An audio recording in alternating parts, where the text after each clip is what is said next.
সকাল সকাল আমাদের পদ্ম পুকুরের পাশে এসে বসতে যে কি ভালো লাগে কি বলবো। মন তো ভরেই যায়, চোখও ভরে যায়, সব ভরে যায়। হালকা বাতাসে যখন পদ্মগুলো দুলতে থাকে, পদ্ম পাতাগুলো দুলতে থাকে, আর পদ্মের পাপড়িগুলো না কি সুন্দর যেন বাতাসের মধ্যে খেলতে থাকে মনে হয়।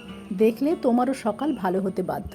তাই আজকে তোমাদের জন্য রইল আমাদের পদ্ম পুকুরের এই সদ্য প্রস্ফুটিত পদ্মগুলো।